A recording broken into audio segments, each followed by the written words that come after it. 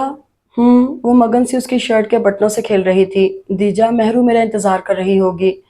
دیجا کے ہاتھ یکلخت ڈھیلے پڑ گئے اور اس نے کچھ توقف سے اپنا سر اس کے بازو سے ہٹا لیا۔ اس کا چہرہ اس وقت بے حد سپاٹ تھا، کچھ دیر قبل والی خوشی بھی کہیں نہ تھی۔ وہ جب اس کے تاثرات جاننے میں ناکام رہا تو دھیرے سے اس کی پیشانی چھو کر باہر نکل گیا۔ انتظار کے لمحات واقعی بڑے جاگسل ہوتے ہیں، لیکن ان لمحات میں بڑی مٹھاس ہوتی ہے۔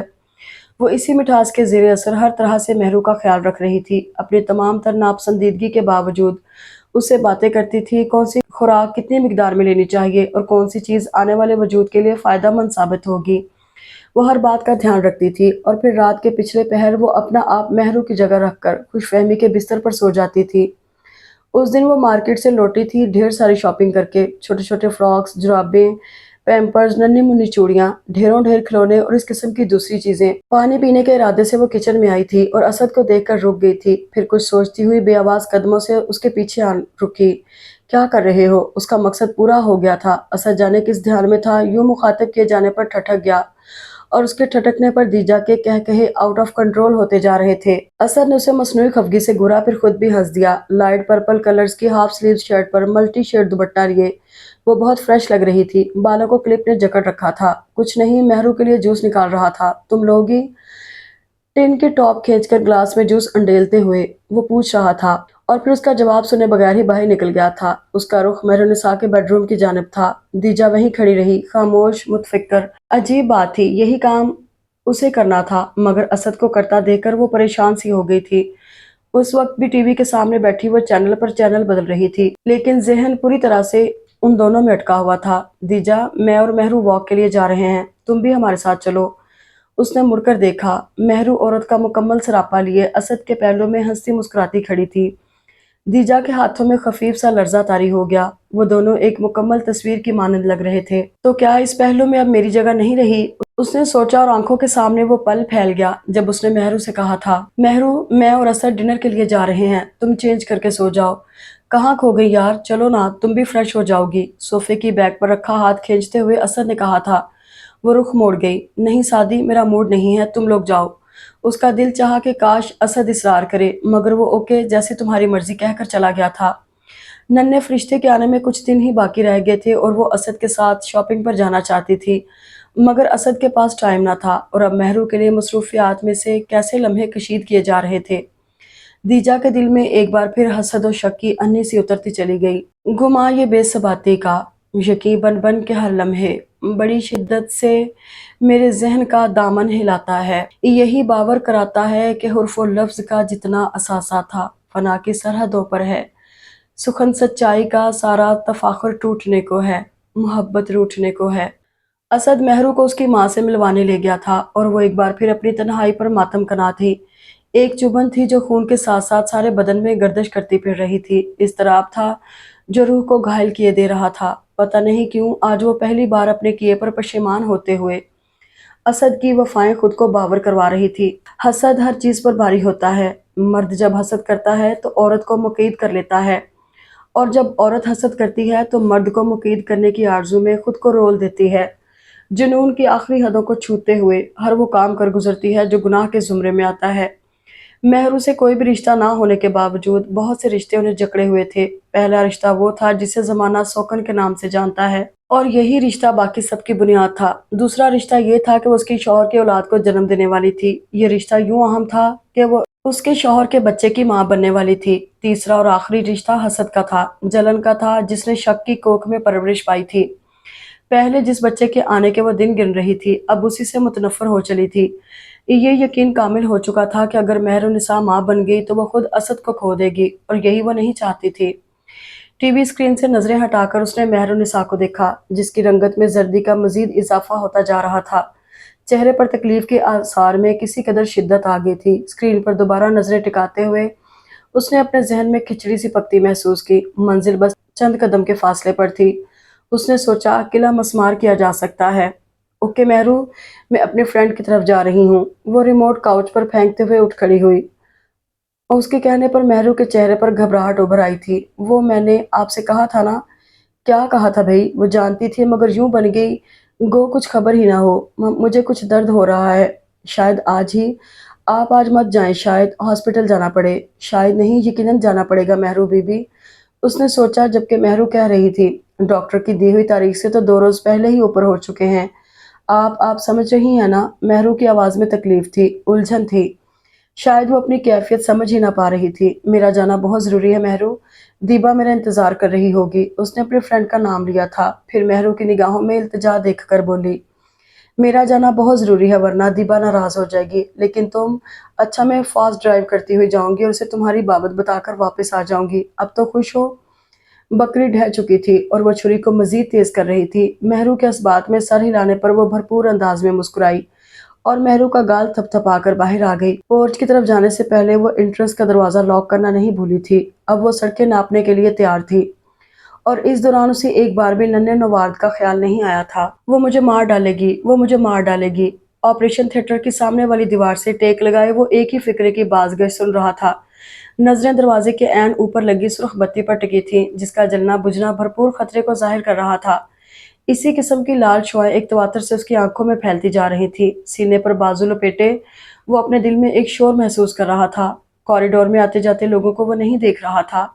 ہاں، وہ فقط ایک نظر اسے دیکھنا چاہتا تھا جو اس کی نسل کے آگے بڑھنے کے لیے جدوجہد کر رہی تھی، موت کو مات دینے کی سعی کر رہی تھی، جسے آج تک اس نے نظر بھر کر محض اس لیے نہیں دیکھا تھا کہ مبادا دیجا سے بے وفائی کا مرتکب ٹھہرے۔ یہ حقیقت تھی کہ اسے دیجا سے بے انتہا محبت تھی اور اسی محبت کے طفیل وہ بیک وقت 2 کشتیوں میں سوار ہوا تھا۔ وہ گھبراہٹ تھی جو اسے گھر کھینچ لائی تھی۔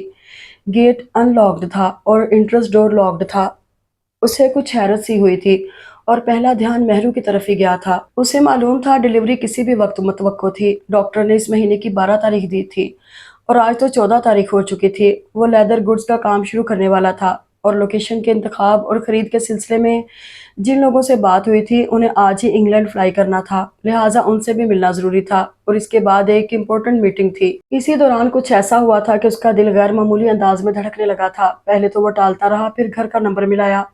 دوسری طرف سے مسلسل انگیج ٹون آ رہی تھی۔ اب آفس میں بیٹھے رہنے کا سوال ہی پیدا نہ ہوتا تھا۔ تب اس نے میٹنگ کینسل کی اور گھر آ گیا جہاں اس لمحے ہو کا سا عالم تھا۔ چوکیدار کچھ دن سے چھٹی پر تھا۔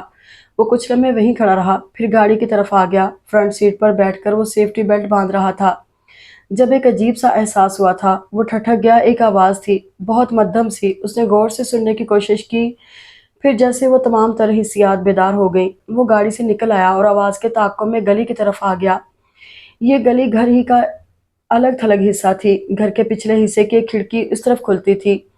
گلاس ڈور کے دوسری طرف اسے جو کچھ نظر آیا وہ بے حد غیر یقینی تھا۔ اس نے گلاس پر ہاتھ رکھ کر مہرو کو تسلی دینی چاہی، پھر تیزی سے پورچ کی طرف آ گیا۔ اس کے پاس انٹرنس کی ڈپلیکیٹ چابی تھی مگر کہاں اسے یہ معلوم نہ تھا۔ کوٹ کی جیبیں کھنگالتا وہ گاڑی کی طرف آیا تھا۔ ڈیش بورڈ پر بھی چابی نہ تھی۔ اس نے بریف کیس کھول کر سیٹ پر الٹ دیا اور بالآخر وہ چابی مل گئی۔ وہ جتنی جلدی کر رہا تھا اتنی ہی دیر ہو رہی تھی۔ سیڑھیوں میں رکھے گملے سے ٹھوکر کھائی تھی، چابی ہاتھ سے نکل کر لان کے گھاس میں کھو گئی تھی۔ اس کی سوچنے سمجھنے کی صلاحیت اس لمحے جیسے مفقود ہوئی جا رہی تھی۔ اس نے ایک بار پھر چابی تلاش کی، کانپتے ہاتھوں سے لاک کھل ہی نہیں رہا تھا۔ یہ وقت ہی ایسا تھا کہ ہاتھ پاؤں ٹھنڈے ہوئے جا رہے تھے۔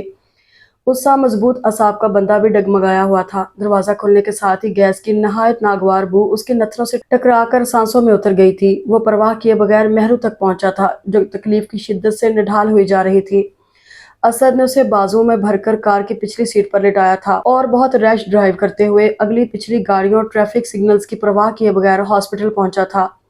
اس کے اعصاب چٹکے ہوئے تھے اور وہ سمجھ نہیں پا رہا تھا کہ آخر یہ سب کیا اور کیسے ہوا۔ مہرو آپریشن تھیٹر میں تھی اور ڈاکٹر نے کہا تھا بہت دیر ہو چکی ہے، زچہ اور بچہ دونوں کی جان خطرے میں ہے، اور تب سے اب تک وہ یوں ہی دیوار سے ٹیک لگائے کھڑا تھا۔ ایک ایک ورق الٹا جا رہا تھا، ایک ایک پیج کھل رہا تھا۔ گزرے دنوں کے کتنے ہی پل فلم کی طرح اس کے سامنے چل رہے تھے۔ کچھ دیر قبل دیجا نے موبائل پر کانٹیکٹ کیا تھا۔ اسد اس کی آواز سننا نہیں چاہتا تھا۔ وہ جان چکا تھا کہ انٹرنس ڈور لاک کرتے وقت سوئی گیس کا والو کس نے کھول دیا تھا۔ وہ اس کی شکل دیکھنے کا متمنی بھی نہ تھا۔ لیکن اس کے باوجود ہاسپٹل کا نام بتا کر اس نے موبائل آف کر دیا تھا۔ اس کے ذہن میں اس لمحے صرف مہرو تھی، باقی ایک محیط چپ تھی، ایک خلا تھا، طویل خلا، ذہن و دل پر جیسے دھند چھائی ہوئی تھی، جس کے زیر اثر وہ دعا بھی نہیں کر پا رہا تھا۔ تبھی تو اس نے اپنے نزدیک ایک آواز سنی تھی، لیکن اس کی طرف دیکھا نہ تھا۔ اس نے ایک بار پھر اسد کو پکارتے ہوئے اس کا کندھا ہلایا تھا۔ تب اس نے ذرا سی گردن موڑ کر دیجا کی طرف دیکھا تھا۔ مہرو!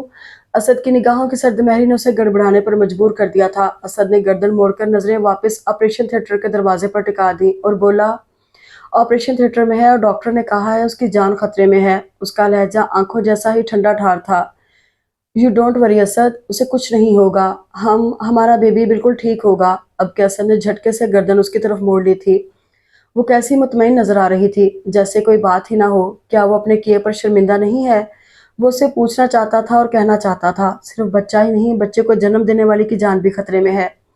لیکن وہ نہیں کہہ پایا تھا، کیونکہ ڈاکٹر نے اس کی توجہ اپنی جانب مبذول کروا لی تھی۔ ویری سوری مسٹر اسد، آپ نے مریضہ کو لانے میں بہت دیر کر دی تھی۔ ہم نے پوری کوشش کی لیکن ہم انہیں نہیں بچا سکے۔ ڈاکٹر تسلی آمیز نگاہوں سے اسے تک رہا تھا۔ اسد کی نگاہیں ڈاکٹر کے ہرے گاؤن سے ہوتی ہوئی بند ہو گئیں، گردن نڈھال ہو کر پیچھے کی طرف لڑک گئی تھی۔ اس نے بڑی محبت سے براؤن کمبل میں لپٹے اس ننھے وجود کو دیکھا تھا اور جھک کر اس کے پھولے پھولے گالوں پر اپنے ہونٹ رکھ دیے تھے۔ 2 دن تک بچی کو آئی سی یو میں رکھا گیا تھا، کیونکہ سوئی گیس نے بچی کی سانس کی نالی کو کسی قدر متاثر کیا تھا۔ پیدائش کے 3 دن بعد ڈاکٹر نے اسے گھر لے جانے کی اجازت دے دی تھی اور آج مہر النساء کا سوئم تھا۔ ڈیڈ باڈی اماں وزیرہ کے گھر پہنچا دی گئی تھی اور وہیں تجہیز و تکفین کا سارا کام ہوا تھا۔ ایک بار پھر وزیرہ کا منہ نوٹوں کی گڈیوں نے بند کر دیا تھا۔ اس دوران وہ ایک بار اس کے گھر بھی گئی تھی اور جلد ہی بچی کا بہانہ بنا کر لوٹ آئی تھی۔ وہ خوش تھی، بے انتہا خوش۔ سام مر گیا تھا اور لاٹھی صحیح سلامت تھی، کوئی ذہنی خلش نہ تھی، کوئی خلا نہ تھا۔ وہ یوں مطمئن تھی جیسے یہ سب یوں ہی ہونا تھا۔ بچی کو کاٹ میں لٹا کر وہ اسٹڈی روم کی طرف آ گئی، جہاں اسد ایزی چیئر پر جھول رہا تھا۔ اپنی خوشی کی بدولت اسے اسد کی سرد مہری نظر نہیں آ رہی تھی، اس کی آنکھوں کے بدلے ہوئے رنگ نظر نہیں آ رہے تھے۔ ہاں، اس کی خاموشی کو دیجا نے محسوس کیا تھا۔ کسی کے مرنے پر افسوس تو ہوتا ہے نا، کہہ کر اس نے خود کو مطمئن کر لیا تھا۔ وہ چھوٹے چھوٹے قدم دھرتی اس کی پشت پر آ رکی، پھر اس کی گردن میں بازو ڈال کر تھوڑی اس کے بالوں پر رکھ دی تھی۔ وہ سو گئی؟ اسد نے پوچھا تھا۔ ہاں، سو گئی۔ اس کی نظروں کے سامنے ایک بار پھر وہ ننھا وجود آ گیا تھا۔ وہ گھوم کر اسد کے سامنے آئی اور کرسی کی ہتھی پر بیٹھ گئی، بازو ابھی بھی اس کی گردن کے گرد حمائل تھے۔ تم نے دیکھا ہے اسد، وہ کتنی پیاری ہے اور اس کی آنکھیں کتنی خوبصورت ہیں، بالکل تمہاری طرح۔ میں اس کا نام اجالا رکھوں گی یا پھر سویرا؟ مجھے لگتا ہے اس کے آنے سے ہر طرف روشنی پھیل گئی ہے۔ سویرا ہو گیا ہے، اجالا پھیل گیا ہے۔ نہیں دیجا، میں اس کا نام سویرا رکھوں گا اور نہ اجالا، بلکہ میں اس کا نام مہرو رکھوں گا، صرف اور صرف مہر النساء۔ اپنی گردن سے اس کے بازو الگ کرتے ہوئے اس نے 2 ٹوک لہجے میں کہا تھا اور نظریں اس کے چہرے پر گاڑ دی تھیں۔ ان نظروں کا مفہوم دیجا کی سمجھ سے بالا تر تھا، لیکن وہ گڑبڑا گئی۔ ہاں، اچھا نام ہے مہر النساء۔ جاؤ دیجا اور اس بچی کو غور سے دیکھو، اس کی آنکھیں مجھ سے نہیں بلکہ مہر النساء سے ملتی ہیں۔ اس کی ناک اور ہونٹ بھی مجھ جیسے نہیں ہیں، وہ ہو بہو اپنی ماں جیسی ہے۔ اس کا لہجہ بہت بے تاثر سا تھا۔ ہاں، شاید میں نے غور نہیں کیا۔ دیجا جھیم مٹانے کو ہولے سے ہنسی تھی۔ مجھے اندازہ ہے اسد، تم بہت دکھی ہو اور اس کی موت پر مجھے بھی بے حد افسوس ہے، مگر شاید اس کی موت یوں ہی آنی تھی۔ وہ چپ ہوئی، پھر بولی، وہ اچھی تھی، بے حد اچھی۔ دیکھو نا، جاتے جاتے ہمیں ایک بیٹی دے گئی۔ ہمیں نہیں، مجھے ایک بیٹی دے گئی۔ اس نے دیجا کی بات نہایت سہولت سے قطع کی اور اپنی بات پر زور دیتا ہوا اٹھ کھڑا ہوا۔ میں سمجھی نہیں اسد۔ اسد نے اس کی بات کا جواب نہیں دیا تھا، بلکہ وہ اسٹڈی ٹیبل تک چلا آیا تھا۔ یو نو دیجا، ڈیلیوری سے چند روز قبل مہرو کی ذہنی حالت کچھ عجیب ہو گئی تھی۔ وہ کہا کرتی تھی کہ تم اسے کھانا نہیں دیتی اور اسے مارتی ہو، اور یہ بھی کہ تم اسے جان سے مار ڈالو گی۔ وہ دراز سے کچھ نکال کر اس کے سامنے آن رکا تھا، لیکن میں نے اس کی بات کا یقین نہیں کیا تھا۔ میں نے سوچا یقیناً یہ مجھے تم سے متنفر کرنے کی کوئی کوشش ہے۔ میں نے سوچا تھا کہ میری دیجا ایسی ہو ہی نہیں سکتی، وہ تو بہت نرم دل ہے۔ دیجا کا دل بہت زور زور سے دھڑکنے لگا تھا۔ اس نے اس نہج پر بار بار سوچا تھا، ہر سوال کا جواب تیار تھا۔ اسد اس بات پر ہنس رہا تھا، لیکن آنکھوں کے تاثرات بہت عجیب سے تھے۔ وہ کچھ کہہ ہی نہ پائی۔ اسے خاموش دے کر اسد نے پشت پر بندھے ہاتھ کھولے اور دیجا کا ہاتھ پکڑ کر ایک لفافہ تھما دیا۔ یہ کیا ہے؟ خود دیکھ لو، مگر اس سے قبل مجھے ایک سوال کا جواب چاہیے۔ دیجا لفافے سے نظریں ہٹا کر اسے دیکھنے لگی۔ سوئی گیس کا والو کس نے کھولا تھا دیجا؟ تم نے، ہے نا؟ اسد کا لہجہ بے انتہا سخت تھا۔ وہ نہ کہنا چاہتی تھی، مگر زبان تالو سے چمٹ گئی۔ بتاؤ دیجا،